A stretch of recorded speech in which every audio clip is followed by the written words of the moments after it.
பின் எய்த வைத்தது ஒரு இன்ப பிறப்பினை அப்படிங்கிறது. பின் எய்த வைத்தது, பின்னாடி எய்துதல்னா என்ன, கிட்டுதல் அப்படின்னு பொருள். ஸோ பின்னாடி கிட்டிய வைத்தது அப்படின்றது. ஸோ தவநிலையை ஒருத்தர் அடைஞ்சிட்டார். ஸோ முதல்ல தவம் எப்படி செய்யணும்னு சொன்னார், அதுக்கப்புறம் எப்படி இறைவனை உணரலான்னு சொன்னார். அப்படி தவம் செய்த பின்பாக, அதான் பின் கிட்டிய. இந்த இடத்துல கிட்டியனா என்ன கிடைச்சிது, ஒரு மேன்மையான நிலையை வந்து அவருக்கு கிடச்சிடுச்சு இல்லையா. தானிக்குள்ளே இறைவன் எவ்வளோ பேர் அண்ட சராசரம் ஃபுல்லாக இருக்க இறைவனையே பார்த்துட்டாரு. அவருடைய ஒவ்வொரு செல்லுகள் ஒவ்வொரு முடியும் இறைவனை வந்து தொழுது வணங்க ஆரம்பிக்குது இந்த இடத்துல. அப்போ எப்படி இருப்பார் இந்த இடத்துல, அவருக்கு என்று இந்த உலகத்தில் தேவையானது என்பது எதுவுமே கிடையாது இந்த இடத்துல.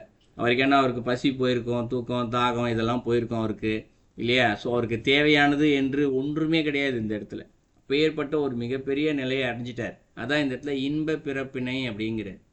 ஸோ என்ன இந்த இடத்துல வைத்ததுன்னு வேற சொல்கிறாரு, பின்னே வைத்த அது அப்படிங்கிற. அப்போ தவத்தின் வழியாக மிகப்பெரிய ஒரு நிலையை அவர் அடைஞ்சிட்டாரு. அது இந்த ஒரு பிறவி வந்து இன்ப பிறவியாகவே அவருக்கு இருக்குது அப்படிங்கிறாரு. ஏன்னா நல்லா கற்பனை பண்ணி பாருங்க, இப்போ நமக்கே வந்து அப்படி ஒரு நிலை கிடைத்தால் நம்ம என்ன சொல்லுவோம், ஆஹா எவ்வளோ நல்ல பிறவி அப்படின்னு. ஏன்னா இன்றைக்கி வந்து அம்பானியோ மிகப்பெரிய கோடீஸ்வரில் பார்த்துட்டு பல நேரங்களில் சிந்தனை வரும், அவனை மாதிரி பிறந்திருக்கணும், ரொம்ப சொகுசாக வாழலாம் அப்படின்னு சொல்லிட்டு மனசு தோணும்.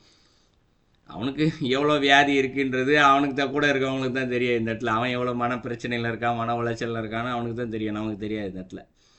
ஆனால் இந்த இடத்துல இவருக்கு மனம் வந்து லயிச்சுக்கிட்டே ஒரு சந்தோஷத்திலே இருக்கும் இந்த இடத்துல. ஏன்னா இறைவனை சிந்திச்சுக்கிட்டே இருக்கு, இறைவனை தனக்குள்ளே உணர்ந்துக்கிட்டே இருக்கு ஒரு ஒரு வினாடியுமே இந்த இடத்துல இல்லையா. இறைவனை பார்த்து தொழுதுகிட்டே இருக்கு வணங்கி இந்த இடத்துல. இப்போ ஒரு மகிழ்ச்சியிலே அவருடைய மனம் மட்டுமல்ல, மொத்த உடம்பே இந்த இடத்துல இன்பத்தை நுகர்ந்து கொண்டே இருக்கின்றது. அப்போ அந்த பிறவி எப்பேற்பட்ட பிறவி இருக்கும் இந்த இடத்துல, அதான் முதல் அடியில் சொல்கிறார். அப்படிப்பட்ட அந்த பிறவியை கொடுத்த இறைவன் இந்த இடத்துல அடுத்தடியில் என்ன சொல்கிறாரு, கொடுத்துருக்காரு, முன் எய்த வைத்த முதல் அவன் எம்மிறை அப்படிங்கிற. முன் எய்த வைத்த அப்படிங்கிற. அப்போ இந்த நிலையை அடைவதற்கு முன்பாக அவர் பல பிறவிகள் எடுத்திருக்கலாம் இந்த இடத்துல இல்லையா. அதுதான் இந்த இடத்துல முன் எய்த வைத்த. முன்னாடி இருக்கக்கூடிய என்னென்னலாம் பிறவி எடுக்கிறதுக்கு முன்னாடி எப்படி இருந்திருப்பார், அதுக்கு முன்னாடி பிறவியில் எப்படி இருந்திருப்பார், இது எல்லாத்தையுமே வைத்த அப்படிங்கிறார். யார் கொடுத்ததும் முதல் அவன் எம் இறை அப்படிங்கிறார். முதல் அவன் அப்படின்னா ஆதியாக இருக்கக்கூடிய எம்முடைய இறைவன் தான் அப்படிங்கிறாரு. அப்படின்னா அதுன்னா ஆதியாக இருக்கக்கூடிய அப்படின்னா, இப்போ நம்மளாம் என்னைக்கு இறைவனிடமிருந்து பிரிந்தோமோ அன்னைக்கே துன்பத்தன் என்ற ஒரு சுழலில் சிக்கியாச்சு, பிறவி சுழலில் சிக்கியாச்சு, துன்ப சுழலில் சிக்கியாச்சு. அப்போ இருந்து என்னென்னலாம் பிறவி எடுக்க வேண்டும் என்று கொடுத்ததும் இந்த இறைவன் தான் இந்த இடத்துல. அப்போ இந்த பிறவியில் நாம் ஏதோ ஒரு துன்பத்தை நாம் அனுபவித்து கொண்டிருக்கின்றோம் என்றால் அந்த துன்பத்தை கொடுத்ததும் அந்த இறைவன் தான் இந்த இடத்துல. அப்போ இந்த துன்ப பிறப்பிலே தவம் என்ற ஒன்றை நாம் செய்ய ஆரம்பித்து விட்டால் அந்த மேன்மையான நிலையை கொடுப்பதும் அந்த இறைவன் தான். இப்போ மூணாவது அடியில் வேறு ஒரு விஷயம் சொல்கிறாரு, தன் எய்தும் காலத்து தானே வெளிப்படும் அப்படிங்கிறாரு. தன் எய்தும் காலத்துங்கிறாரு. இப்போ ரெண்டாவது அடியில் என்ன சொன்னார், இந்த பிறவி எல்லாத்தையும் கொடுத்தது அவர் தான் அப்படின்றத சொல்லிட்டார். ஒரு மைண்ட் செட் பண்ணிக்குவோம். இப்போ என்ன பண்ணணும், முதல் அடியும் ரெண்டாவது அடியும் சேர்த்து நம்ம படித்து பார்க்கணும். இந்த இடத்துல ஏற்கனவே ஏகப்பட்ட துன்பங்கள் பிறவிகள் கஷ்டப்பட்டாச்சு, இப்பயும் அதுபோல் பல துன்பங்களையே அனுபவிச்சுக்கிட்டு இருக்கோம். இப்போது முதல் அடியில் சொன்ன மாதிரி ஒரு இன்ப பிறப்பை பெறணும். அப்போ என்ன செய்யணும், இந்த இடத்துல தவம் செய்ய வேண்டும் என்பதை நாம் தெரிந்து கொண்டு செய்ய ஆரம்பிக்க வேண்டும். அதைத்தான் மூணாவதுல சொல்கிறாரு, தன் எய்தும் காலத்து தானே வெளிப்படும் அப்படிங்கிற. இந்த ஆன்மா இப்போ தெரிஞ்சிக்க தன் எய்யலை, இப்போது எய்தல்னா கிட்டுதல். ஸோ இப்போ கிடைக்கல, ஆனால் அது எய்தும், அது கிட்டிய காலத்தில் தானே வெளிப்படும்னா அது எப்போ உணருதோ அப்போ அந்த நிலை தானாகவே கிடைக்குமா இந்த இடத்துல. அப்போ நம்முடைய செயல் என்ன, இங்கே தவம் செய்தலை மட்டுமே தொடர்ந்து செய்து கொண்டே இருக்க வேண்டும். அதுக்காக வேலை வெட்டியை போய் பார்க்காதீங்க, குடும்பம் குட்டியை பார்க்காதீங்க, காலையிலேருந்து அப்படியே கண்ணை முட்டு போய் உட்காந்துட்டு இருக்கேன்னு சொல்ல வரல பொருள் அல்ல. வாழ்கின்ற வாழ்க்கையே தவ வாழ்க்கையாக வாழலாம். அதற்கு முன்னாடி சில இதெல்லாம் சொல்லியிருக்கோம் இந்த இடத்துல. இந்த நியமத்தோடு வாழ்ந்தாலே போதும் இந்த இடத்துல, அதுவே நம்மை தவநிலைக்கு அழைச்சிட்டு போயிடும். அது நம்மளுடைய கடமையை மட்டும் பலனை எதிர்பார்க்காதேன்ற அந்த ஒரு தத்துவத்திற்கேற்ப நாம் செயல்பட்டுக்கிட்டே இருந்தோம்னா காலத்து தானே அப்படிங்கிறாரு. காலத்தில் நாம் செய்கின்ற நம்மளுடைய மனம் எந்த அளவிற்கு பக்குவப்பட்டிருக்கோ அந்த பக்குவத்திற்கேற்ப காலத்தில் தானே வெளிப்படும். எது? இறைவன் உள்ளேருந்து வெளிப்படுவார். அடுத்து என்ன சொல்றாரு? மண் எய்த வைத்த மனம் அது தானே அப்படிங்கிற இந்த இடத்துல. மண் அப்படின்னா இது வந்து 2 எழுத்து மண், மணல் கிடையாது இந்த இடத்துல. மண் அப்படின்னு பொருள். இந்த மண் எய்த வைத்த அப்படிங்கிற இந்த மண் என்பதற்கு நேரடியாக பொருள் பார்த்தோம்னா சில பொருட்கள் இருக்குது. ஆனால் அது ஒரு இந்த இடத்திற்கு ஏற்றார் மாதிரி நம்ம பொருள் எடுத்துக்கணும்னா ஒரு அகராதியில் சில இலக்கண குறிப்பில் சில வார்த்தைகள் சொல்லுவாங்க. மிகுதி குறிப்பு, ஆக்க குறிப்பு, கழிவு குறிப்பு. இதை தனித்தனியாக சில வார்த்தைகளுக்கு குறிப்பிடுவாங்க. ஆனால் இந்த ஒரு வார்த்தையை பொறுத்த வரைக்கும் 3மே பொருந்தும் இந்த இடத்துல. அது என்ன? அது மிகுதி குறிப்பு, ஆக்க குறிப்பு, கழிவு குறிப்பு அப்படின்னா அடுத்த இதை சேர்த்து படித்தா கொஞ்சம் புரிஞ்சுக்கும். மண் இதை வைத்த மனம் அதுதானே அப்படிங்கிற மனம் என்ன பண்ணுது? இதுதான் நம்ம தவம் செய்யணுமா வேணாமா அப்படின்றத இப்போ இருக்கக்கூடிய கர்ம நிலைக்கு ஏற்ப அது நம்மளை செய்ய வைக்குது. ஏன்னா மனசு தானே, திடீர்னு தவம் செய்யலாம்ப்பான்னு தோணும். அங்கே போய் உட்காந்து அடுத்த 5வது நிமிஷம் வேற யாரையோ யோசிக்க வச்சிரும். அதுக்கப்புறம் என்ன பண்ணோம்? இந்த இடத்துல கால் வலிக்குது, கை வலிக்குது, கொஞ்சம் சாஞ்சி உட்காந்தா நல்லா இருக்குமேன்னு தோணும். ஐயோ பசிக்குதே, சாப்பிடணுமேன்னு தோணும், தண்ணி குடிக்கணும்னு தோணும், பாத்ரூம் போகணும்னு தோணும். கடைசியில் யாராவது ஃப்ரெண்டு ஞாபகம் வந்துடும், அவனுக்கு ஃபோன் பண்ணலாம், வீட்டுக்கு போகலான்னு, வெளில போகலான்னு தோணி எப்படியாவது ஒன்று தோணிக்கிட்டே இருக்கும் இந்த இடத்துல இல்லையா? ஸோ இது வந்துக்கிட்டே இருக்கும். இப்போ இதில் மிகுதி குறிப்பு அப்படின்றோம். மிகுதி குறிப்புனா என்ன? தவம் செய்தே ஆக வேண்டும் என்ற ஒரு கண்ட்ரோல், மன உறுதி இந்த இடத்துல. அப்போ இது இந்த இடத்துல மிகுதி குறிப்பு. மண் எய்த வைத்த மனம் அதுதானே. இந்த மனம் தான் என்ன பண்ணுது? மன உறுதியையும் அதுதான் கொடுக்கின்றது. நீ எப்படியாவது தவம் செய் அப்படின்னு சொல்லிட்டு. அப்போ அடுத்து ஆக்க குறிப்பு அப்படின்னு சொல்லிட்டு வருது. அது என்ன பண்ணுது? அதனுடைய பலனை கொடுக்கவும் மனம். நீ கவனம் வேற எங்கேயாவது போனால் கூட சரி, ரொம்ப கஷ்டப்பட்டு இல்லை, நான் யாருக்கிட்டையும் பேச மாட்டேன், ரொம்ப கண்ட்ரோலாக இருக்கேன், நான் தியானம் செய்கிறது டெய்லி ஒரு 20 நிமிஷம், 20 நிமிஷம் வரைக்கும் நான் ரொம்ப கண்ட்ரோலாக இருக்கேன்னு சொல்லிட்டு உட்கார்ந்து பண்ணுறது. அப்போ அதனுடைய பலனும் இந்த இடத்துல கிடைக்கும். ஆக்க குறிப்பும் அதுதான். அது கழிவு குறிப்புக்கும் இந்த வார்த்தையை பொருந்தது. எது கழிவு குறிப்பாக இருக்குது? ரொம்ப கண்ட்ரோல் பண்ணி நம்ம இதெல்லாம் செய்யும்போது எது கழிவு பொருளாக வெளியில் போகுது அப்படின்னா, நம்மளுடைய அந்த ஐம்புலன்கள் வழியாக போகக்கூடிய அந்த மனம் இருக்கு இல்லையா? அந்த மனம் என்ன ஆகுது? இந்த நாம் தவம் செய்கின்ற அந்த கொஞ்ச நேரத்தில் அது வேலை செய்யாமல் நிற்கிது இந்த இடத்துல. ஸோ ரொம்ப கொஞ்சம் கடினம் இந்த வார்த்தையை புரிஞ்சுக்கிறதுக்கு. ஒரே செயல் தான். ஸோ 3 விதமான பலனை குறிக்கின்றது இந்த இடத்துல. ஒன்று, நம்முடைய மனம் தியானம் செய் அப்படின்னு சொல்லுது ஒன்று. இரண்டாவது, அலையும் மனம். எல்லாருக்கும் தெரியும், உட்காந்து ரொம்ப கஷ்டப்பட்டு அலைஞ்சிக்கிட்டே தெரியும் தியானம் செய்ய உட்காரும்போது. அதெல்லாம் மீறி நான் செய்தே தீருவேன் என்று ரொம்ப கண்ட்ரோலாக வச்சுக்கிட்டு தியானம் செய்வது. இப்போ செய்ததின் விளைவாக நம்மளுடைய உடலிலிருந்து இல்லை மனதிலிருந்தோ சில கழிவு பொருட்கள் வெளியேறவும் செய்கிறது இந்த இடத்துல. ஸோ 3 விஷயம். இது 3 விஷயத்தையும் செய்கிறது எது இந்த இடத்துல? மனம். மண் எய்த வைத்த மனம் அதுதானே. இதெல்லாத்தையும் கிடைக்க வைக்கின்ற மனம் அதுதானே அப்படிங்கிறது எது? அந்த இறைவன் தான் இதையும் செய்ய வைக்கின்றார் அப்படின்னு புரிஞ்சுக்கலாம். ஸோ நாளடி நம்மளுடைய செயல் என்ன? இறைவன் தான் எல்லாத்தையும் செய்ய வைக்கிறாரு. நம்மளுடைய செயல் என்ன? என்னுடைய கடமை இது, நான் இதை செய்கின்றேன் என்ற ஒரு சிந்தனை மட்டும்தான் இங்கே இருக்கணும், வேறு எதுவும் இருக்கக்கூடாதுன்றது உட்குறிப்பு.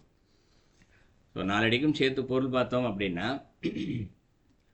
யார் ஒருவர் தவத்தின் உச்சநிலை பெற்று தானே இறைவன் என்று உணர்ந்த நிலையில் தனக்குள் இறைவனையே உணர்ந்து லயித்து மிகவும் மகிழ்ச்சியாக இருக்கின்றாரோ அந்த பிறவியை கொடுத்ததும் அந்த இறைவன் தான் இந்த இடத்துல. அந்த நிலை அடைவதற்கு முன்பாக துன்பக்குழியில் சிக்கிக்கொண்டு ஒரு பிறவி எடுத்து அதை அனுபவித்து கொண்டு இருக்கின்ற ஒரு நிலையை கொடுத்ததும் அந்த இறைவன் தான். அப்போ அந்த மேல்நிலை அடைவதற்கு நாம் என்ன செய்ய வேண்டும் இந்த இடத்துல அப்படின்னா, நம்முடைய பயிற்சிகளை சாதகங்களை மட்டும் என்ன தவத்தில் சொல்லி கொடுத்துருக்கின்றாரோ அதை மட்டுமே இந்த இடத்துல கடைபிடித்தாலே போதுமானது. இதை கடைபிடித்து கொண்டே இருக்கும்போது தக்க காலத்தில் அது தானாகவே வெளிப்பட்டு விடும் இந்த இடத்துல. நைட்டு 1 மணிக்கு எழுந்திட்டு எனக்கு இப்போவே சூரியன் வரணும் அப்படின்னு நினச்சிட்டு இருந்தால் வராது. அதே போல் காலைல வராதனாலும் அது வராமல் போகாது. காலைல 6 மணி ஆயிடுச்சுன்னா தானாக சூரியன் வந்துடும் இந்த இடத்துல, இல்லைங்களா?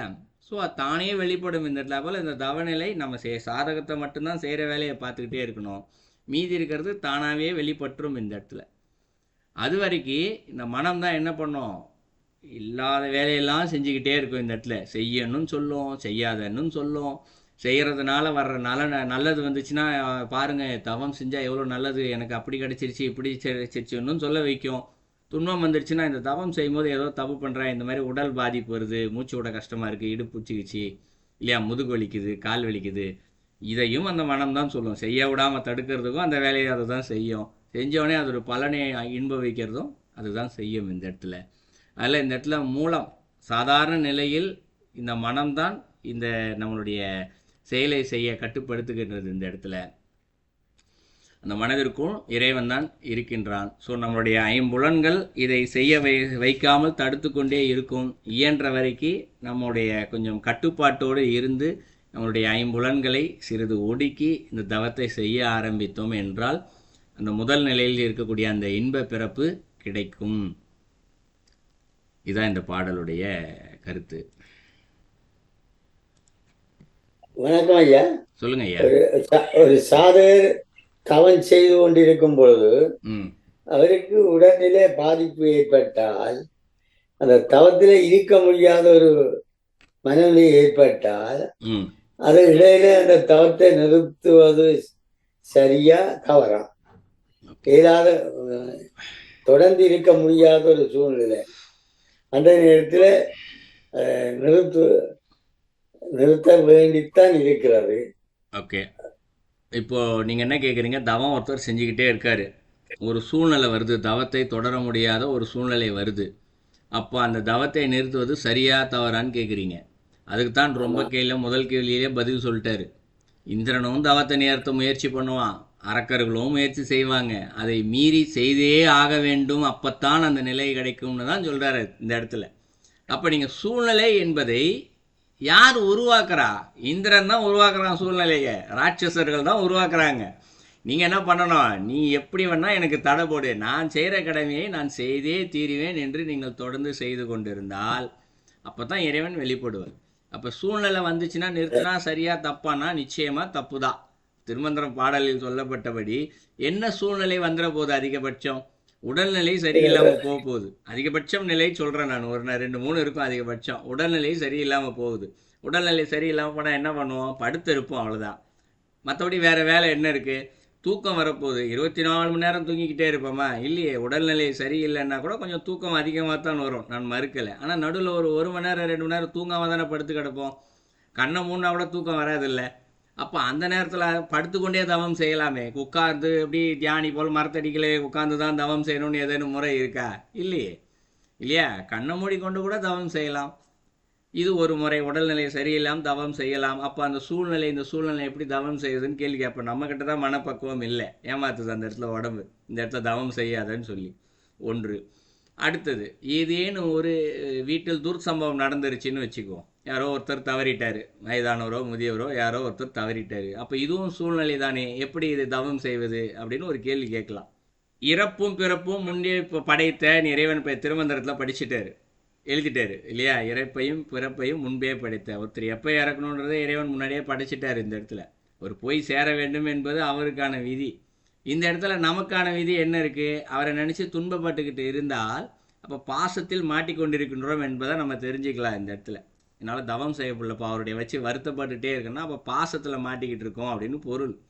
அந்த பாசம் இறைவனை அடைய தடையாத்தான் இருக்கும். அப்போ இந்த இடத்துல இந்த ஒருத்தர் கிளம்பி ஆகா இறைவனிடம் சென்று சேர்ந்து விட்டார் என்ற சிந்தனை இருந்துச்சு அப்படின்னா வருத்தப்பட மாட்டோம் இல்லையா? ஏன்னா இன்றைக்கி சோரிட்டியில் பல இடங்களில் பார்ப்போம், இறைவனடி சேர்ந்தார் என்பதை துன்பத்தோடு தெரிவித்துக் கொள்கிறோம் இல்லையா, வருத்தத்தோடு தெரிவித்துக் கொள்கிறோம். அவர் இறைவன்கிட்ட போய் சேர்ந்தது இவங்களுக்கு வருத்தம். அப்போ அது தப்பான சிந்தனையா இல்லையா? இந்த இடத்துல நேரடியாக மனித ரீதியாக பார்க்கும் பொழுது வார்த்தை சரியானதாக இருக்கும், போய் சேர்ந்துட்டாரு ஆனால் வருத்தப்படுறோம் அப்படின்றது ஒன்று. ஆனால் அது வார்த்தையை படிக்கும்போது எப்படி வருது, இறைவனடி சேர்ந்தார் என்பதை வருத்தத்தோடு தெரிவித்துக் கொள்கிறோம். மகிழ்ச்சியில் அடையின இறைவனடி சேர்ந்தார் அப்படின்னா என்னை விட மேன்மையான நிலைக்கு போயிட்டாருன்னு சொல்லி மகிழ்ச்சியில் அடையணும். ஆனால் துன்பப்படுறீங்களா? அப்போ அந்த இடத்துக்குள்ள என்ன இருக்குது? குணம் சரியில்லை என்று பொருள். இந்த இடத்துல எண்ணங்கள் சரியில்லை. அப்போ அதை மாத்துறதுக்கு தான் தவமே செய்யணும். அப்போது ஒருத்தர் வீட்டில் இல்லைனா கூட சரி, இன்னும் 24 நேரம் இடுகாட்டிலே போய் உட்காந்துட்டு இருக்க போகிறது இல்லை இந்த இடத்துல, இல்லைங்களா? அந்த இடத்துல அமைதியாக ஒரு சுற்றி இருக்கிறவங்க யார் எப்படி வேணால் இருந்துட்டு போட்டோம். நம்ம சும்மா கண்ணை மூடி ஒரு இடத்துல ஓரமாக போய் துக்கமாக இருக்க மாதிரி உட்காந்து நடிக்க வேண்டியதானே இந்த இடத்துல. அது நம்மளை ஏமாத்துறதுக்கு பண்ணோம். இந்திரனோ அசுரனோ ஏதோ ஒரு சூழ்நிலையை உருவாக்கி தவம் செய்ய விடாமல் தடுத்தா நம்ம திருப்பி ஏமாற்றுவோம் இந்த இடத்துல. நம்ம உடம்பு ஆரோக்கியமாக தானே இருக்குது. எங்கேயாவது ஒரு வீட்டில் ஒரு வாரமாக போய் உட்காந்துக்கிட்டு இல்லையா, அப்படியே ஒரு தியானம் செய்யும்போது ஊதுத்தியை வச்சுக்கிட்டு பெட்ஷீட்டை விரித்து நேராக உட்காந்து பண்ணணும்லாம் ஒன்றும் இல்லையே, இல்லையா? அந்த நேரத்தில் எப்படி சூழ்நிலைக்கு தகுந்தாற் போல் ஒரு இடத்துல அமர்ந்து கொண்டு இல்லையா நம்மாட்டு உட்காந்து தவம் செய்யலாமே இந்த இடத்துல. வெளியூர் பயணம் போகிறோம், காரில் போகிறோம், பஸ்ஸில் போகிறோம், பஸ்ஸிலே உட்காந்துட்டு பண்ணுங்க. ரயிலில் போகிறீங்க, ரயிலில் உட்காந்துட்டு பண்ணுங்க. விமானத்தில் போகிறீங்க, விமானத்தில் உட்காந்துட்டு பண்ணுங்க. யாரும் தடுக்க போகிறது இல்லையே. அதில் சூழ்நிலை என்பது மனிதன் தான் இந்த இடத்துல உருவாக்கி கொள்ள முடியுமே தவிர்த்து வேறொன்றும் அல்ல. நிறுத்த வேண்டுமானால் நிறுத்தக்கூடாது, தொடர்ந்து செய்யத்தான் வேண்டும் என்பதுதான் அதனுடைய கருத்து. சரிங்களா? என்ன கேள்வி என்னென்றால், நான் தவநிலையில் இருக்கும்போது தலையடி, அதாவது கான்சென்ட்ரேஷன் செய்ய முடியாத ஒரு சூழ்நிலை, அந்த அந்த சூழ்நிலை வரும்போது தவம் என்பது ஒரு கான்சென்ட்ரேஷன், இறைவனை பற்றிய சிந்தனையோட இருக்கும். ஆனால் இந்த தலையடி வந்து அதை தடுத்து கொண்டு இருக்குது இந்த பெயின். அப்ப அந்த நேரத்தில் நான் அதை நிப்பாட்டி போட்டு பிறகு பின்தொடர்றதா அல்லது அந்த தலைவியோட அப்படியே ஒரே நிலையில இருப்பதா, இருக்க மேலாது பறக்க மேலாத ஒரு சூழ்நிலை. புரியுது. அது என்ன செய்ய? ஓகே, இப்போ நீங்க என்ன சொல்றீங்க, ஒரு சாதகம் முறை செஞ்சுக்கிட்டே இருக்கும், தலைவலி பயங்கரமா இருக்கு, தலைவலி இருக்கிறதுனால அது நம்மளை டிஸ்டர்ப் பண்ணுது இல்லைங்களா? இதனால என்னால் தொடர்ந்து சாதகத்தை செய்ய முடியல. இப்போ என்ன பண்ணணும், சாதகத்தை கொஞ்சம் திருப்பி பண்ணணும். எப்படி திருப்பி பண்ணுறது அப்படின்னா, எந்த பொருள் நம்மை தொந்தரவு செய்கின்றதோ அந்த பொருளை கவனிக்க ஆரம்பித்தலே தவம் தான். இப்போ உங்களுக்கு தலை வலிக்குதுன்னு சொல்கிறீங்கல்ல, தலை எங்கே வலிக்குது? மேல் பக்கத்தில் வலிக்குது. உங்களுடைய கவனத்தை தலை வலி எந்த இடத்தில் ஆரம்பிக்கின்றது என்பதன் மேலேயே உங்களுடைய சிந்தனையை வைக்கணும். எங்கெங்கெல்லாம் தலை வலிக்குது, இங்கே வலிக்குதா, இங்கே வலிக்குதா, இங்கே வலிக்குதா. நீங்கள் ஒரு 10 நிமிஷம் கவனிச்சிங்கன்னா உடம்புல எந்த பகுதியில் ஆரம்பித்து எந்த பகுதி வரைக்கும் தலை வலிக்குதுன்னு கொஞ்சம் நேரம் பார்த்தீங்கன்னா தெரிஞ்சிடும். அதுக்கப்புறம் அதனுடைய ஆரம்ப நிலை எது, எங்கே அதனுடைய வேர்னு ஒன்று இருக்கும்ல, அது இப்போ தெரியாது. சாதாரணமாக தலைவலிக்குன்னா தலைவலிக்குதுன்னு விட்டுருவோம். ஆனால் நீங்கள் அந்த தவம் செய்யணும்னு நினச்சி நீங்கள் உட்காரும் பொழுது அதன் மேலேயே கவனத்தை வச்சுக்கிட்டே இருந்தீங்கன்னு வச்சுக்கோங்க.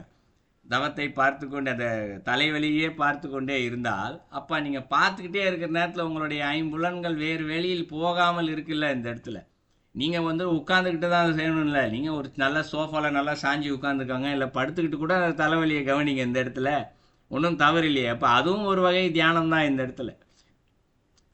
புரியுதுங்களா ஐயா? தியானம் என்று சொல்லப்படுவது இறைவனை நினைத்து கொண்டிருப்பதுதான் தியானம், உச்ச நிலை. ஆனால் நீங்கள் அது ஆரம்ப நிலையில் இதெல்லாம் கூட தியானத்தில் தான் வரும். இந்த இடத்துல குழந்தைக்கு எப்படி ஒரு ஆப்பிள் படத்தை வரைஞ்சி ஆப்பிள் பாரு அப்படின்னு சொல்லி கொடுக்குறாங்க இல்லையா, குழந்தை அதை பார்த்து ஆப்பிள்னு கற்றுக்கிட்டதுக்கப்புறம் தான் உண்மையான ஆப்பிளை பார்த்து ஆப்பிள் தெரிஞ்சுக்குது இல்லையா? அதுபோல் இதெல்லாம் ஆரம்ப நிலை. ஒரு இறைவனை மட்டுமே சிந்தித்து தியானம் செய்து கொண்டிருப்பது போல் தலைவலி வருதுன்னா தலைவலியே இறைவனை நினச்சிக்கோங்க. அதை படைச்சது யார்? அதுவும் இறைவன் தானே. இறைவனுடைய படைப்பில் ஒரு விஷயத்தை படைக்கிறாருன்னா அவர் தன்னுடைய கூறாத்தானே படைக்கிறார். இந்த இடத்துல இறைவன் இல்லாத பொருள் என்று இந்த உலகத்தில் எதுவும் இல்லை இல்லையா? கிருமின்னு எடுத்துக்கிட்டாலும் அதுவும் இறைவன் தானே படைப்பு தானே. இந்த இடத்துல அதுவும் அவர் தான் என்ற சிந்தனையை நீங்கள் வச்சுக்கிட்டே வாங்க. அப்போ அதுவே தவமாகவே மாறும் நிச்சயமாக. சரிங்களா ஐயா? நன்றி நன்றி ஐயா. நல்லது நல்லது ஐயா, நல்லது. ஸோ கேள்விகள் கொஞ்சம் கேட்டிருக்காங்க. 6 கேள்விகள் சாட் பாக்ஸில் இருக்குது. தவத்தின் ஆரம்ப நிலை, வளர்ச்சி நிலை, உச்சநிலை என்ன, இது கேட்டிருக்காங்க. ஸோ தவத்தின் ஆரம்ப நிலை என்ன பார்த்தோம்னா, இப்போ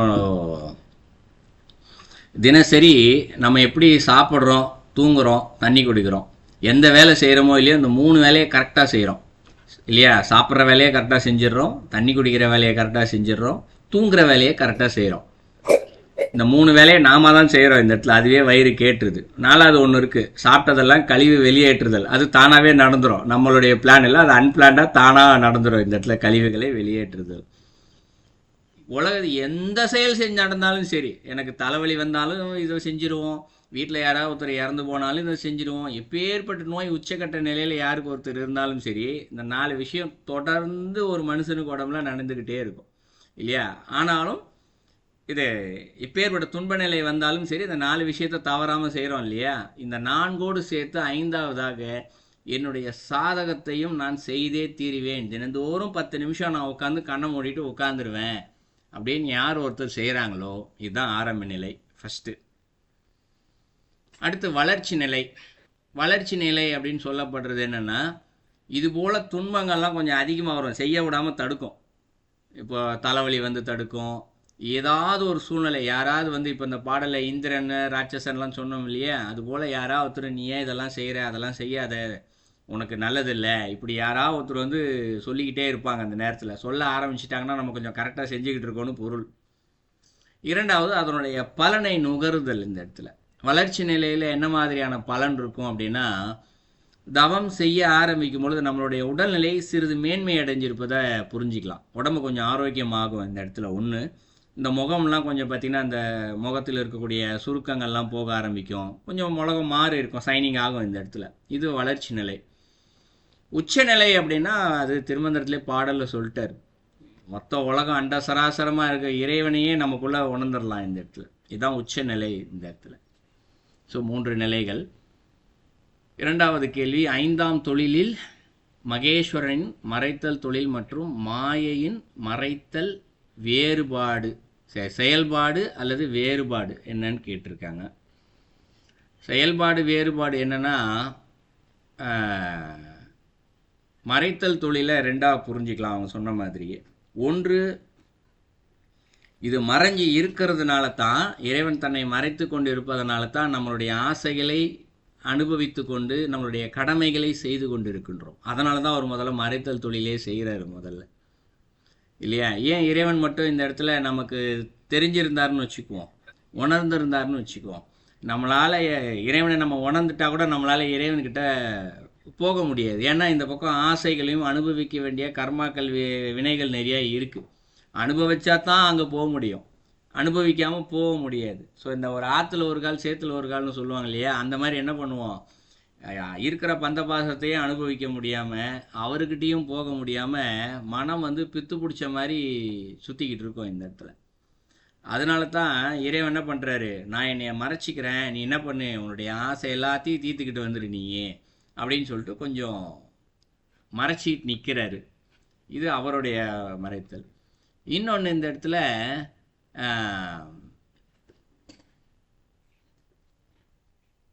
உலக ரீதியாக பார்க்கலாம். உலக ரீதியாக என்னென்னா, பார்க்கக்கூடிய பொருள் எல்லாமே இறைவன் தான் இந்த இடத்துல இல்லையா? ஆனாலும் நமக்கு அது பொருளாகத்தானே தெரிகின்றது இந்த இடத்துல. அது ஒன்று இல்லையா? பார்க்கக்கூடிய பொருளும் இறைவன் தான் இந்த இடத்துல. ஆனால் அதுவும் இறைவன் என்ன பண்ணுறார் இந்த இடத்துல, நம்மளுடைய அனுபவிக்க வேண்டிய நுகர்ச்சிகளை அனுபவிப்பதற்காக இந்த பொருளாகவும் மறைந்து தான் நிற்கின்றார் இந்த இடத்துல. ஸோ என்ன பண்ணுறாரு, நம்மளை அவர்கிட்ட சேர்க்கவும் மாட்டுறாரு இல்லையா, அவரே நம்மக்கிட்ட சேர்த்துக்கவும் மாட்டுறாரு, இந்த இடத்துல தள்ளியே வச்சுக்கிட்டு இருக்கார். ஸோ இதை 2ஆக பார்க்கலாம். சேர்த்து கொள்ளவில்லை என்பது ஒன்று, தள்ளியும் வைத்திருக்கின்றார் என்பது ஒன்று. ஸோ 2 விஷயமா பார்க்கலாம் வேறுபாடு அப்படின்னு பார்த்தாலே இந்த மறைத்தல் தொழிலில், மகேஸ்வரனுடைய மறைத்தல் தொழிலில். அப்போ நம்ம என்ன செய்யலாம் இந்த இடத்துல, இந்த சாதகத்தை தொடர்ந்து, இந்த சாதகம் இல்லை ஏதோ ஒரு சாதகம் தொடர்ந்து செஞ்சுக்கிட்டே இருக்கும் பொழுது இந்த மறைத்தல் என்பது மறைய மறைய மறைய விலகி இருக்கும் இல்லையா, கொஞ்சம் கொஞ்சமாக அவர் பக்கத்தில் போக ஆரம்பிப்போம். அவர் என்ன பண்ணுவார், மேக்னெட் மாதிரி கப்புன்னு பிடிச்சி இழுத்துக்குவார், பக்கத்தில் போக போக தான் சுத்தப்படுத்திக்கிட்டே இருப்பார். இதை எப்படி புரிஞ்சிக்கலான்னா, ஒரு ஊமை ஒன்று சொல்லுவாங்க. ஒரு குழந்தை வந்து ரொம்ப அழுக்கு மண்ணில் புரண்டு ரொம்ப அழுக்கு பிடிச்சிட்டு போய் நிற்கிதுன்னா, தாய் குளிப்பாட்ட போனால் அது வந்து வராதான், ஓடுமா, குடு குடு குடு குடுன்னு ஓடுமா. ஆமாம், அது மாதிரி இறைவன் என்ன பண்ணுறாரா, நம்மளாம் ரொம்ப அழுக்கோடு இருக்கிறோமா இந்த இடத்துல, அவர் நம்மளை க்ளீன் பண்ணுறதுக்கு வராரா, நம்ம தான் ஓடிக்கிட்டு இருக்கோமா இந்த இடத்துல, சரிங்களா? ஸோ அந்த மாதிரி மறைத்தலின் வேறுபாடு செயல்பாடு அப்படின்னா இறைவனுடைய செயல்பாடு இந்த இடத்துல ஒன்றே ஒன்று தான். அவர் இந்த இடத்துல மறைத்தல் என்று சொல்லக்கூடிய அந்த தொழிலை செய்து கொண்டே இருக்கின்றார். அதன் வழியாக தன்னையும் மறைத்து கொள்கின்றார். ஏன்னா அவர் போயிட்டோன்னா நம்ம எதையுமே அனுபவிக்க முடியாது. அனுபவிக்கக்கூடிய பொருட்கள் அவர் இருக்கார் இல்லையா, அதையும் மறைஞ்சு தான் இருக்கார். ஸோ இது புரிஞ்சிக்கலாம். மூன்றாவது, பிறப்பு இறப்பு இல்லாத நிலைக்கும் இறைவனோடும் இரண்டரை கலக்கும் முக்தி நிலையும் எனக்கு ஒன்று போல தெரிகின்றது. என்ன வேறுபாடு? வேறுபாடு அப்படின்னா, பிறப்பில்லாத முக்தி நிலை ஒன்று, இறைவனோட இரண்டரை கலத்தல் நிலை. இப்போது மாணிக்க வாசகர் இருக்கார் இல்லையா, மாணிக்க வாசகர் இருக்கார். அவர் வந்து பார்த்தோம்னா உடம்போடு தான் இருந்தார். மாணிக்க வாசகர், திருநாளை போவார், இன்னும் பத்திரகிரியார், இவங்கெல்லாம் பார்க்கலாம் உடம்போடு தான் இருந்தாங்க. அப்படியே உள்ளே போனாங்க, மறைஞ்சிட்டாங்க. அப்படியே இறைவன் அந்த உடம்பு அப்படியே எடுத்துக்கிட்டாரு. ஸோ அவர்களுடைய ஒரு துகள் கூட கிடைக்கவே இல்லை இந்த இடத்துல. ஸோ இறைவனோட இரண்டரை கலந்தல் என்ற நிலையில் போயிட்டாங்க. ஆனால் அதற்கு இந்த பக்கம் பார்த்தோம்னா திருமூலர், அகத்தியர் போன்ற இன்னும் பல உச்சநிலை பெற்ற சித்தர்கள்லாம் இருக்காங்க. இவங்கெல்லாம் பார்த்தோம்னா இன்னும் அந்த உடலோடு தான் இருக்கின்றார்கள். ஆனால் அந்த இறைவனோட இரண்டரை கலந்த நிலையை எந்த மனநிலையில் இருந்தார்களோ, புரிஞ்சுக்கிறதுக்காக தான் மனநிலைன்னு சொல்கிறேன். அவர்களுக்கு மனம் என்ற ஒன்று இந்த இடத்துல இல்லை. நமக்கு தான் மனம் என்ற ஒன்று இயங்கிக்கிட்டே இருக்கு ஐம்புலன்கள் வழியாகவே. அவர்களுக்கு இயக்க நிலையே கிடையாது, சிந்தனையே செயல் ஒன்றுமே கிடையாது அந்த இடத்துல. ஸோ ஏன்னா இறைவனோட இரண்டரை கலந்து தானே அனைத்தும் அப்படின்ற நிலையில் இருக்காங்க. அந்த அதை வந்து அந்த உணர்வு ரீதி அப்படி புரிஞ்சிக்கலாம். அந்த உணர்வு நிலையில் தான் இவர்கள் உடம்போடு இருந்தாலும் அந்த உணர்வில் தான் இருப்பார்கள். யார்? இந்த அகத்தியர், திருமூலர் போவர், உச்ச நிலையில் இருக்கக்கூடிய சித்தர்களும் அந்த மனநிலையில் தான் அவர்கள் இருப்பார். உடம்போடு இருந்தாலும் அவர்கள் அந்த மனநிலையில் இருப்பாங்க. அவங்க உடம்போடு இல்லை, இறைவனோட இரண்டை கலந்துட்டாங்க. இரண்டும் ஒன்று. இது திருமந்திரத்திலே ஒரு பாட்டில் வந்து திருமூலர் சொல்லியிருக்காரு. பாயிரமா முதல் தந்திரமான்னு தெரியல, அவரே சொல்லியிருக்காரு இந்த இடத்துல. இறைவன் என்ன மாதிரியான ஒரு தன்மையில் இருக்கிறாரோ அதே தன்மையிலேயே இந்த சித்தின் உச்ச நிலையில் இருக்கவங்களாம் இருப்பாங்க அப்படின்னு சொல்லியிருக்காரு. மும்மூர்த்திகளின் முறைமை அப்படின்னு ஒரு பாடல்கள் இருக்குது, அதில் இருக்குன்னு நினைக்கிறேன் அந்த இது.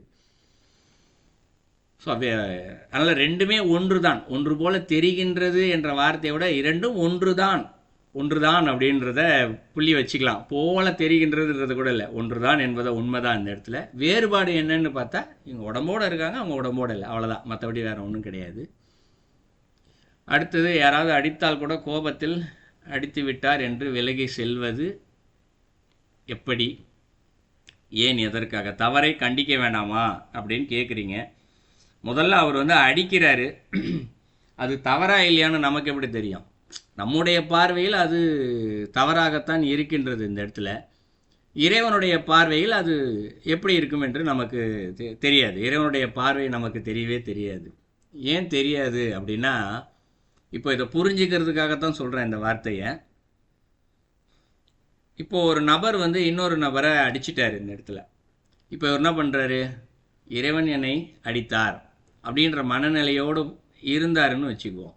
அப்போ இவருடைய மனமானது மேலும் பக்குவம் தான். ஏன்னா அடித்தவரையே அவர் இறைவனாகத்தான் பார்க்கின்றார் இந்த இடத்துல இல்லையா? அப்போது அவருடைய மனமானது மேலும் உறுதியடையும், பக்குவ நிலையடையும், அன்பு பெருகும் இந்த இடத்துல. அதனுடைய நன்மை அப்படின்னு சொல்லி பார்த்தோம்னா, இப்போ இவர் வந்து என்னை அடிச்சிட்டாரே, இது தப்பாச்சே, இதை கண்டிக்கணுமே அப்படின்னு திருப்பி அடித்தா என்ன ஆகும்? நமக்கும் மேற்கொண்டு கோபம், அகங்காரம், ஆத்திரம் தான் வரும். இறைவனை விட்டு விலகிய நிலையில தான் இன்னும் நிற்போம் இந்த இடத்துல. ஒன்று. இன்னொரு கோணத்தில் பார்த்தா, சென்ற பிறவினுடைய வினைன்னு எடுத்துக்கலாம். இவர் அடித்தாதான் அந்த வினை போகும் என்று விதி இருந்தால் அடித்தாதான் போகும். நான் அடி வாங்க மாட்டேன்னு இருந்தோம்னா அடி வாங்குற வரைக்கும் அந்த கடன் இருந்துக்கிட்டே தானே இருக்கும் இந்த இடத்துல இல்லைங்களா? அதனால் இந்த இடத்துல கடன் இருக்கா இல்லையா என்று நமக்கு தெரியாது. அதனால் இந்த இடத்துல நதி மூலம் ரிஷி மூலம் ஆய்வது அறிவீனம் அப்படின்னு சொல்லுவாங்க. நம்ம வந்து எதுவுமே ஆராய வேணாம். இது வினையினால் வந்துச்சா, விதியினால் வந்துச்சா அப்படின்னு சொல்லிட்டு நம்ம எதையுமே பார்க்க வேணாம். அந்த வினாடி நேரத்தில் இறைவனை இதை என்னுடைய வினைகளை தீர்ப்பதற்காக இறைவன் இந்த சூழ்நிலையை உருவாக்கி கொடுத்து விட்டார் என்று அமைதியாக இருப்பது உத்தமம் இந்த இடத்துல. இந்த துஷ்டனை கண்டால் தூர விலகு அப்படின்னு சொல்லுவாங்க இல்லையா? இயன்ற வரைக்கும் ஒரு சண்டை சச்சரவுக்கு பக்கத்தில் போகாமல் இருக்கணும். போனால் தானே இந்த பிரச்சனை. போய் நம்ம ஒன்றுமே செய்யலை, சும்மா தான் இருக்கோம். ஆனாலும் அடி விழுந்தால் இறைவன் இந்த அடி வழியாக எனக்கு அருளை கொடுத்திருக்கிறார் என்ற சிந்தனை என்ற ஒன்று வந்தால் நிச்சயமாக அது ஒரு பக்குவ நிலைக்கு கொண்டு போகும். பட் மனம் வந்து அவ்வளோ சீக்கிரம் இதை ஏற்றுக்காது. நான் அடி வாங்கினதை 4 பேர் பார்த்துட்டாங்களே, எனக்கு அசிங்கமாக போச்சே அப்படின்னு ஒரு இருக்கு இல்லையா? அதுதான் இந்த இடத்துல ஒரு நான் என்று சொல்லக்கூடிய அகங்காரத்தின் உச்சம். நான் சொல்கிறத கேளு அப்படின்னு சொல்கிறது மட்டும் அகங்காரம் இல்லை இந்த இடத்துல. உச்சம் என்று ஒன்று இருக்கு இல்லையா? அதுவும் அகங்காரத்தின் உச்சம் தான் இந்த இடத்துல. சரிங்களாம்மா? ஸோ அந்த கோணத்தில் பார்க்கும் பொழுது இதை நாம் கண்டிக்கணும், போய் ஏன் எதுக்குன்னு எதிர்த்து கேட்கணும் அப்படின்ற ஒன்று இல்லை. இது வந்து ஒரு கோணம். இன்னொரு கோணம் இருக்குது இந்த இடத்துல, வேறொரு கோணத்தில் இருக்குது. என்னென்னா, ஒரு ஜீவராசியை கட்டி போட்டு அடிச்சுக்கிட்டு இருக்காங்க. யாரோ ஒரு நபர் வந்து ஒரு சின்ன ஜீவராசி, ஒரு நாயின்னு வச்சுக்குவேன் புரிஞ்சுக்கிறதுக்காக, கயிறை போட்டு கட்டிட்டு அதை போட்டு அடிச்சுக்கிட்டு இருக்காரு. நம்ம தாண்டி போகிறோன்னு வச்சுக்குவோம். நம்மளுடைய மனம் வந்து 2 விதமாக சொல்லி கொடுக்கும். இப்போது ஒன்று என்ன சொல்லும், அதுவும் ஜீவராசி தான், அதை அவர்கிட்டருந்து காப்பாற்றணும், இவர் தெரியாமல் அடிக்கிறாரு அப்படின்னு சொல்லிட்டு காப்பாற்றுறதுக்கு என்ன முயற்சி செய்யணுமோ அதை செய்யணும்னு அவர்கிட்ட போய் சண்டை போடுறது. இந்த இடத்துல நீ அது எப்படி ஒரு நாயை அடிக்கலாம் நீ அப்படின்னு சொல்லிட்டு சண்டை போட்டு அடியிலேருந்து காப்பாற்றுதல். இன்னொன்று விலகி போகல், அனைத்தும் இறை செயலே அப்படின்னு சொல்லிட்டு விலகி போகிறது. ஸோ 2 விதமான செயலை வந்து நம்ம செய்யலாம். இதில் எது சிறந்தது அப்படின்னு சொல்லி பார்த்தோம்னா, இரண்டுமே நம்முடைய மனப்பக்குவத்தை பொறுத்து தான். இந்த இடத்துல அடித்தவன் அடி வாங்குபவர் இரண்டுமே இறை செயல் என்று பார்த்து விட்டால், அந்த இடத்துல அடி உழுது இதுக்கு வலிக்குது அது வலிக்கலை அந்த சிந்தனையே வராது. மனப்பக்குவத்திற்கே இப்போ இது கொஞ்சம் கடினம் புரிஞ்சுக்கிறது தான். பக்குவத்திற்கேற்ப புரிஞ்சுக்கிறது கடினம். அவங்க வாட்டு கடந்து போய்கிட்டே இருப்பாங்க. சில நேரங்களில் இந்த இடத்துல இந்த நாயை பார்க்கும்போது ரொம்ப பரிதாபமாக இருக்கும் இந்த இடத்துல. ஸோ அப்போ அந்த இடத்துல அன்பு ஊற்றெடுத்து இதில் எப்படியாவது இதிலிருந்து, இந்த துன்பத்திலிருந்து இதை விடுவிக்க வேண்டும் அப்படின்னு சொல்லிட்டு சிந்திச்சு என்ன பண்ணுவாங்க, இந்த இடத்துல தன்னுடைய ஆற்றலை ஏதோ ஒரு வகையில் அறிவை பயன்படுத்தி, சண்டைலாம் ரொம்ப போட மாட்டாங்க, அறிவை பயன்படுத்தி என்ன பண்ணுவாங்க, அந்த எவ்வளோ நேரம் தான் அடிச்சிட்டு இருப்பாங்க, கொஞ்ச நேரம் அந்த பக்கம் போவாங்க, டக்குன்னு கழட்டி விட்டுருவாங்க, எங்கேயா கூப்பிட்டு போயிடுவாங்க. ஸோ இப்படி 2 வகையாக செய்யலாம். ஞானிகளும் பல நேரங்களில் இதை செய்திருக்கிறார்கள். ஞானிகள் பார்த்தோம்னா இப்போ நம்ம நால்வர், இன்னும் வேறு சிலர்லாம் பார்க்குறோம், ஊர் ஊராக போய் அப்படியே சுற்றிக்கிட்டே இருப்பாங்க இல்லையா, ஒரே இடத்துல அவங்க தங்கினதே கிடையாது. இந்த இடத்துல பல பேருக்கு பார்த்தீங்கன்னா புராண கதைகளில் பார்க்கும்போது பல ஊர்களில் மழை இல்லாமல் துன்பப்பட்டுட்டு இருப்பாங்க, மழை வரைச்சி கொடுத்துருக்காங்க இல்லைங்களா. அந்த ஊரில் என்னென்னலாம் துன்பங்கள் இருக்கோ அதையெல்லாம் போக வச்சு கொடுத்துட்டு இருக்காங்க, பலருடைய நோயை போக்கி கொடுத்துருக்காங்க, நம்ம நிறையா படிச்சிருக்கோம். ஆனால் தான் சந்தித்த அத்தனை பேருக்குமே இதை செய்து கொடுத்துருக்கிறார்களா என்று கேட்டால் இல்லை. 100 பேரில் 99 பேருக்கு செஞ்சு கொடுத்தா கூட யாராவது ஒருத்தருக்கு செய்யாமல் விட்டிருக்கிறார்கள்.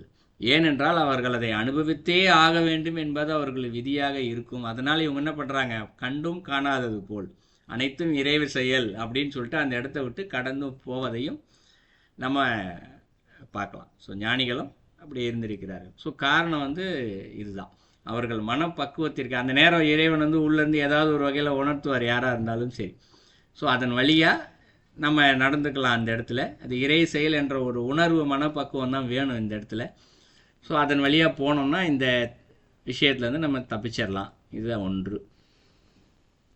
அடுத்தது, ஞானியின் உடல் பொன்னொழி பெறும் என்றால் அனைத்து நிறத்தினருக்கும் இது பொருந்துமா அப்படின்னு கேட்குறீங்க. இப்போது இந்த கேள்வி கேட்கும்போது நான் சொன்ன கருத்தை நீங்கள் கொஞ்சம் முழுமையாக புரிஞ்சிக்கலை அப்படின்றது எனக்கு புரியுது. நீங்கள் நிறம் என்று சொல்லப்படுவது வெளிப்புற தோற்றத்தை பார்த்து நீங்கள் கேள்வியே கேட்குறீங்க. ஏன்னா ஒருத்தர் கலராக இருக்கார், ஒருத்தர் கருப்பாக இருக்கார், அப்படி கேட்குறீங்க. இது வந்து பொன்னொழி பெறும் அப்படின்னா நேரடியாக தங்கம் எப்படி ஜக ஜக ஜகன்னு ஜொலிக்குதோ அந்த மாதிரி கலர் மாறிடுவாங்க அப்படின்னு பொருள் அல்ல இந்த இடத்துல, சரிங்களா. இப்போ இன்றைக்கும் வெண்மை நிறத்தில் பலர் இருக்காங்க. நீங்கள் வெளிநாட்டுக்கெல்லாம் போனோம் அப்படின்னா வெள்ளை வெளியே இருப்பாங்க இந்த இடத்துல, முடிக்கு முதற்கொண்டு எல்லாமே ரொம்ப வெள்ளையாக இருப்பாங்க இந்த இடத்துல. ஆனால் அவருடைய முகம்லாம் பாருங்கள் ரொம்ப சுருக்கம் விழுந்து பார்ப்பதற்கே ஒரு மாதிரியாக இருக்கக்கூடியவர்களும் இருக்குத்தான். சதையெல்லாம் தொங்கி போய் இல்லையா, சின்ன வயசாக தான் இருக்கும், ரொம்ப வயதானவர்களாக கூட இருக்காது. ஒரு 35-40 வயதுலேயே கூட பார்த்தீங்கன்னா முகமெல்லாம் பார்த்தீங்கன்னா 80 வயசுக்கு உண்டானவர் போல் ரொம்ப சுருக்கம் விழுந்து ஓட்டை ஓட்டையாக புள்ளி புள்ளியாக இருந்து பரு புண் இது போலெல்லாம் இருந்து கொண்டு இருக்கிறவரும் இருப்பார். பார்க்க கொஞ்சம் அருவருப்பாக இருக்கிறவங்களும் அங்கொன்றும் இங்கொன்றும் எங்கேயாவது இருப்பாங்க. ஆனால் அதே நேரத்தில் கருப்பினத்தவர்கள் அவங்க கருமையாக தான் இருப்பாங்க. சிலர்லாம் பாருங்கள், அவங்களுடைய அந்த சினிமாவில் நடிக்கிறவங்களோ இல்லை கொஞ்சம் மிகப்பெரிய செலிபிரிட்டி கருப்பினத்தவர்லாம் பாருங்கள், முகம் பார்த்திங்கன்னா ஒரு மாதிரி பிரைட்னஸாக ஷைனிங்காக இருக்கும் பார்க்குறதுக்கு. அழகாக இருக்காங்களே இவங்க, கருப்பினத்தவரில் பார்த்தோன்னே இவங்க அழகாக இருக்காங்களே அப்படின்லாம் தோணும். அப்போ இந்த இடத்துல நிறம் என்பது அழகிற்கு முக்கியத்துவம் அல்ல. இந்த இடத்துல பார்த்தோன்னே நம்முடைய மனதிற்கு இது அழகாக இருக்குன்னு நம்ம மனசுக்குள்ளே தோணுது. ஒருத்தரை பார்த்தோன்னே இது நல்லா இல்லை அப்படின்னு தோணுது. இது வந்து நிறத்தை பார்த்து தோன்றுகின்றதா என்று கேட்டால் இப்போ நம்ம பார்க்கும்போது பாதி நம்ம அப்படி தான் யோசிக்கிறோன்னா உண்மை அது இல்லை. அதுக்குள்ள வசீகரம் என்று ஒன்று இருக்குது இந்த இடத்துல இல்லையா. வசீகரம் அது வந்து நம்மளை வசியப்படுத்தணும். அந்த கருப்பா இருந்தாலும் சரி, வசியப்படுத்துச்சு அப்படின்னா பார்த்தனே அழகா இருக்கே அப்படின்னு சொல்றோம். வசியம் இல்லைன்னா பார்க்கும்போது எவ்வளோ வெள்ளையா இருந்தாலும் சரி, இது நல்லா இல்லை அப்படின்னு சொல்லிட்டு சொல்லிடுவோம். இந்த வசியம் என்ற ஒன்று இருக்கு இல்லையா, அதுதான் இந்த இடத்துல பொன்னொழி. ஒரு மாதிரி சைனிங்காக இருக்கிறது பார்க்கும்போது. நான் பலமுறை சொல்லியிருக்கேன் வகுப்பில், ஒரு புதுசாக ஒரு ஃபோன் வாங்குறோம்னு வச்சுக்கோங்க, பார்த்தோன்னே சைனிங்காக இருக்கும் பார்க்குறதுக்கு. நல்லா இருக்கே, சைனிங்காக இருக்கே, அழகாக இருக்கே அப்படின்னு சொல்லுவோம் இல்லையா, அதுதான் பொன்னொழி. எந்த பொருளாக இருந்தாலும் சரி நம்மை வசீகரித்து. ஸோ இந்த இடத்துல பொன்னொழி பெறும் அப்படின்னா, ஞானி கிட்ட போய் நம்ம உட்காந்து அவர் எந்த நிறமாக வேணா இருக்கலாம், எவ்வளோ கருமையாக வேணா இருக்கலாம், ஆனால் அவர்களை பார்க்கும்போது நம்மை வசீகரிப்பார்கள். இந்த இடத்துல பார்க்கும்போது அவர்கிட்ட வந்து நம்மகிட்ட போகக்கூடாது, அவர் பக்கத்துலேயே இருக்கணும், இப்படிலாம் தோணும். இதை உலக ரீதியாக புரிஞ்சுக்கணும் அப்படின்னா, ஒரு குழந்தை இருக்குன்னு வச்சுக்குவோம், 2 வயசு 3 வயசு குழந்தை இருக்குன்னு வச்சுக்குவோம், அதிகபட்சம் 7-10 வயசு வரைக்கும் வச்சுக்கலாம் குழந்தைய. அது ஸ்கூலுக்கு போயிட்டு வந்தோடனே, வெளியில் போயிட்டு வந்தோடனே அம்மாவை தான் தேடும். உலகத்திலேயே மிகப்பெரிய அழகி ஐஸ்வர்யா ராய், அதோட பெரிய அழகி யாராவது ஒருத்தர் வந்து நின்னா கூட சரி, அது திரும்பி பார்க்காது. ஸ்கூல் விட்டோன்னே எங்கள் அம்மா எங்கே முதல்ல தான் தேடும். எனக்கு சாப்பாடு கொடுங்கன்னு அம்மாவை தான் கேட்கும், அம்மாவை தான் மொத்தம் கொடுத்துட்டு ஓடும். இந்த இடத்துல குழந்தைக்கு அம்மா தான் அழகு, அதுக்கு மேலே அழகு யார் வந்தாலும் அதுக்கு கிடையாது இந்த இடத்துல. ஏன்னா தாய் தான் நாங்கள் வசீகரித்து அவருடைய மனசில் நிற்குது. அன்பு என்ற ஒன்றால் வசீகரித்து நிற்கின்றாள் தாய் அந்த குழந்தைகிட்ட, இல்லைங்களா? ஸோ அதனால் நீங்கள் கேட்கக்கூடிய கேள்வியில் வந்து நிறம் என்பது வெள்ளையோ கருமையோ இதை பொருந்தாது. அந்த வசீகரம் என்ற ஒன்றை தான் பொருந்தும். வசீகரத்தை புரிஞ்சுக்கிட்டீங்கன்னா அப்போ உங்களுக்கு புரிஞ்சிடும் ஞானியோடைய உடல் பொன்னொழி எப்படி பெறும் என்பதை நீங்கள் புரிஞ்சுக்குவீங்க. இதற்கு ஞானியின் உடல் நீங்கள் போட்டிருக்கிறதுனால இன்னொன்று உட்கருத்து சொல்கிறேன். இந்த பொன்னொழி பெற்றுச்சு அப்படின்னா, அந்த வசீகரித்தல் என்பதும் ஆரம்ப நிலை உச்சநிலை இருக்குது. அந்த உச்சநிலைக்கு போயிடுச்சு அப்படின்னா இந்த உடலுக்கு என்று இருக்கக்கூடிய அந்த தன்மை மாறி போகும் இந்த இடத்துல. நான் சொல்லியிருக்கேன், நீங்கள் அன்றைக்கி வகுப்பில் இருந்தீங்கன்னு நினைக்கிறேன். இந்த ஸ்கின் வந்து பார்த்தோம்னா ஒரு ஸ்கின்னில் இருக்கக்கூடிய செல்கள் இறந்து கொண்டே இருக்கும், பிறந்துக்கிட்டே இருக்கும் இல்லையா? அப்போ அது முற்றுப்பெற்றனில் ஒரு மாதிரி சுருக்கம் உளுந்து முதுமைத்தன்மையை பெற்றோம். ஆனால் ஞானியனுடைய ஸ்கின் வந்து என்ன ஆகும்னா அப்படியே ஒரு குழந்தை ஸ்கின் மாதிரி மாறிக்கிட்டே வரும். இந்த இடத்துல இறப்பில்லா தன்மையை பெறும் அந்த இடத்துல. ஸோ எக்காலமும் இறப்பில்லா தன்மை, எத்தனை வருஷம் ஆனாலும் சரி இந்த இடத்துல இந்த ஸ்கின்னுக்கு தேவையானது என்று எதுவுமே இல்லை. இப்போ இன்றைக்கி ஸ்கின்னுக்கு வந்து சூரிய வெளிச்சம் தேவை, காற்று வேணும், இப்படிலாம் எதிர்பார்க்குறதுல ஒரு ஃபேன் இல்லைன்னா கூட புழுங்க ஆரம்பிச்சிடும் ஸ்கின்னிலேருந்து, இல்லைங்களா? பட் ஒரு ஞானிக்கு அப்படி இல்லை. அவர் ஒரு எந்த இடத்துல போய் உட்கார்ந்தாலும் சரி, எதனாலும் பாதிக்கப்படாத தன்மையில் இருப்பார். ஒரு அக்னிக்கு பக்கத்தில் போய் நின்னா கூட சரி, அதனுடைய வெப்பம் அவரை தாக்காது.